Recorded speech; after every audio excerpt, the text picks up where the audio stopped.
Now that you've watched the benefits of an effective health, safety, and environmental program video, you're probably asking yourself, what's the next step? How can I start or get assistance in building these effective programs? In this video, I'm going to take you through an exercise where we'll build an actual safety program from start to finish. And you'll begin to see that it doesn't have to be a strain on your company's time and resources. During this process, one thing to keep in mind is that the programs you choose to implement should be specific to the actual work and tasks being performed by your employees. Before we push ahead, let's talk about time and resources. If either of these has been holding you back, here are a few resources to offer assistance and may save some time at little to no cost. They are Safe Work Australia, your state's WorkCover or WorkSafe Authority, and finally, your insurance company. By contacting one of these agencies, you'll find the tools and direction you need, such as sample programs, form templates, and reference links to aid your company's goal of putting an effective program in place. Make use of these resources, as they're only a phone call or mouse click away. So as we begin building a program, let's discuss certain requirements that should be included in every program. An effective program must address management commitment and employee involvement, an overarching HSE policy written and endorsed by your company's senior management, tools such as assessments for identifying hazards specific to the work you will be performing, and provisions to provide and document employee training. And to ensure the program is successful, an effective program should explain work procedures that will keep your employees safe, be specific to the work your company is actually performing, be written and available to all employees, and be effectively implemented throughout your company. We are now ready to take you through the exercise of building a personal protective equipment program for our model landscaping company, Sample Lawn Services. Let's start by covering the 5 key sections of a typical HSE program. Each program should start with a purpose. The purpose could be one sentence that explains to your employees why this program is in place and why it's important to the company and the employee's safety. The next section is called the scope. The scope explains who in your company is covered and who needs to comply with the procedures listed within the program. Scope is followed by definitions. That lists any unfamiliar words or terms within the program, as well as the routine and non-routine tasks listed that employees may or may not be required to perform. This helps employees understand what they should and should not be doing.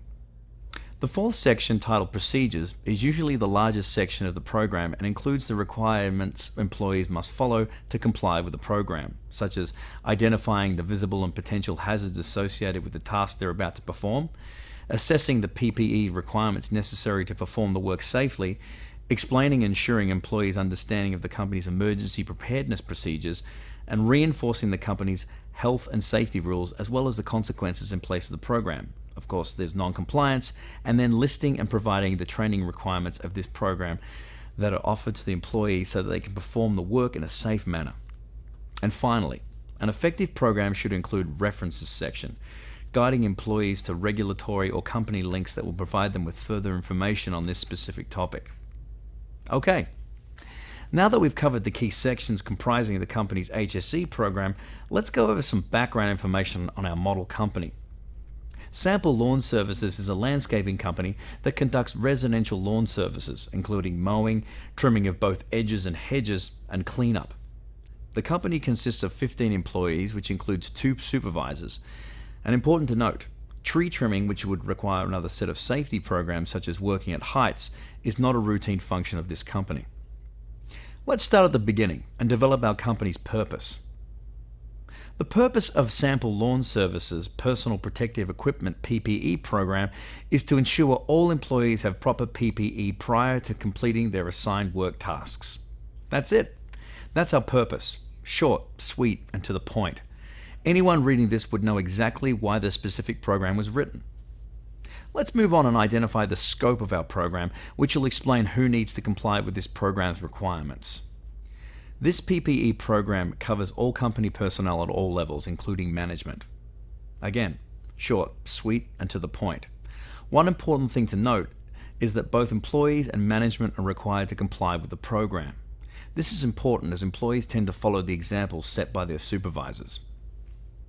Now it's time to include our company's specific definitions section.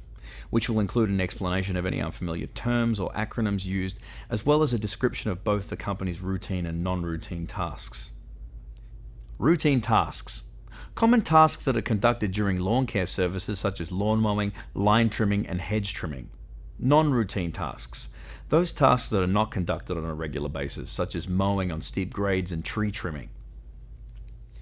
When performing these non-routine tasks, there must be a supervisor approval, hazard identification, and additional training and PPE as required. Again, in sample lawn services case, the definitions section alerts the employees to tasks they are expected to complete and those that are out of the normal scope of work. As stated in the program, to complete these tasks, there will need to be supervisor approval and additional training prior to beginning a non-routine task. We're now ready to get into the meat of the program, the procedures section, which lists the actual PPE program requirements. We'll use a hazard assessment form to assist us in identifying our PPE needs. This form is one of many simple examples that are available on various websites. As we look at the form, you can see we start by listing the job that is taking place. In this case, it would be lawn trimming. This assessment shouldn't be a difficult task to complete if the person performing it understands what hazards are involved. The first step in completing a hazard assessment form is to fill in the top line listing the jobs to be performed, the name of the assessor, and the date of the assessment was performed. Following that, the assessor needs to give a description of the actual task that's about to take place. And then, based on that task description, the hazards associated with that task need to be listed. And finally, the controls that need to be implemented to protect the employees from these hazards needs to be addressed. Now that we've completed the assessment form, let's continue with the procedures section of our program. Based on the work that Sample Lawn Services performs, they've come up with 11 specific requirements that need to be included in their company's PPE program. Those requirements can be listed in the following manner and are relatively self-explanatory. A hazard assessment should be conducted prior to starting work. As discussed before, the first procedure states that a hazard assessment needs to be completed before starting any work. The assessment will dictate what PPE will be needed to safely perform the task at hand. Based on the assessment, the company will provide eye, head, face, foot, hand, and body protection as needed. The next procedure identifies the actual PPE that will be provided by the company for employees to wear. Required PPE will be provided at no cost to all applicable employees. Your program should ensure that the company will provide the proper PPE and, if necessary, replacement PPE at no cost to the employee. All PPE provided will meet all applicable Australian New Zealand standards and properly fit each employee. The PPE provided needs to meet all regulatory standard requirements for safety. Employees are responsible for maintaining PPE in a clean, sanitary, and reliable condition. Employees must understand that since they are the users of the PPE, they have a responsibility to maintain their PPE in good working order.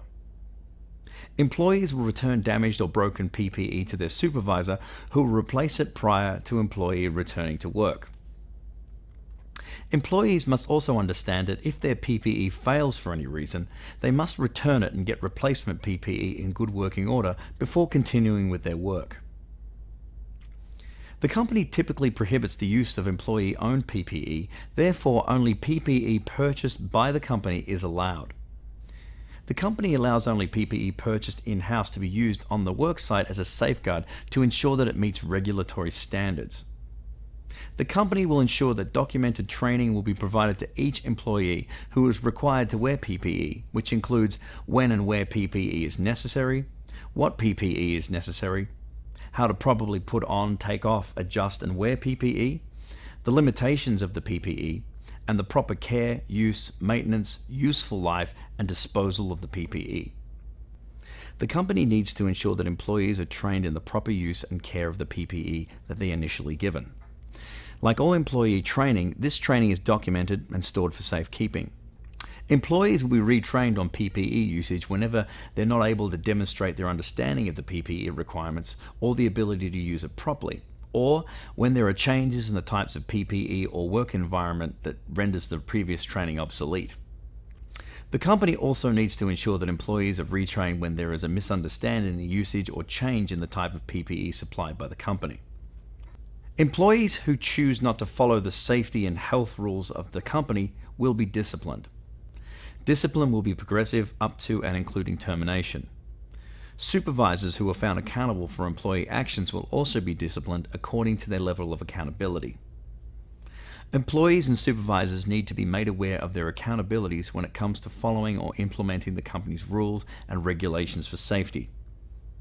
And finally, all company safety and health programs will be reviewed and updated as needed, but no less than annually. There needs to be a process that the company uses to periodically review safety and health programs so as to ensure their applicability to the task performed. And finally, we get to the last section of the company's PPE program titled References. This is where a company supplies their employees with further information and tools on the safety topic covered. And in the case of building the Sample Lawn Services PPE program, we're done. We hope this exercise in building an effective health, safety, and environmental program has been of benefit to you and your company. The format shown here can be duplicated for almost all required state and territory programs. The key points to remember are: keep your program specific to the work you perform, utilize the resources mentioned in this video to assist or provide needed tools, and finally, ensure that the implementation and training of the programs you develop are documented and stored for safekeeping. Thank you again, and thanks for taking the time to watch this video.